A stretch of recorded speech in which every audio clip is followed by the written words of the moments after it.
بسم اللہ الرحمن الرحیم۔ السلام علیکم۔ حضرت عبداللہ بن رواحہ رضی اللہ تعالیٰ عنہ فرماتے ہیں، اگر آپ صلی اللہ علیہ وآلہ وسلم کی ذات مبارکہ میں روشن نشانیاں دیگر معجزات نہ بھی ہوتیں تو آپ صلی اللہ علیہ وآلہ وسلم کا چہرہ انور بھی ہی آپ کے نبی ہونے کی خبر دیتا ہے۔ سبحان اللہ عز و جل۔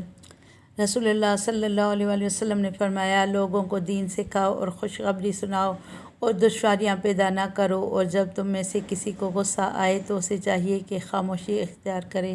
فرمان مصطفیٰ صلی اللہ علیہ وآلہ وسلم، میری امت گناہ سمیت قبر میں داخل ہوگی اور جب نکلے گی تو بے گناہ ہوگی، کیونکہ وہ مومنین کی دعاؤں سے بخش دی جاتی ہے۔ سبحان اللہ عز و جل۔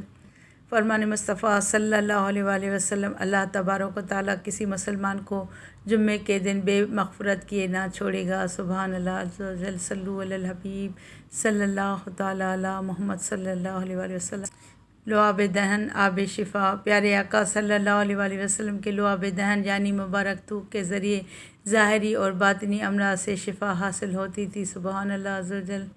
نورانی آنکھ۔ تاجدار رسالت صلی اللہ علیہ وآلہ وسلم کی چشمان مبارک بڑی بڑی اور قدرتی طور پر سرمگی تھیں، پلکیں گھنی اور دراز تھیں، پتلی کی سیاہی خوب سیاہ اور آنکھوں کی سفیدی خوب سفید تھی، جن میں باریک باریک سرخ ڈوریں تھیں۔ سبحان اللہ عز و جل۔ صلو علی الحبیب صلی اللہ تعالیٰ علی محمد صلی اللہ علیہ وآلہ وسلم۔ اس ویڈیو کو لائک کر کے چینل کو سبسکرائب کریں تاکہ میری آنے والی ہر ویڈیو کا نوٹیفیکیشن آپ کو سب سے پہلے ملے۔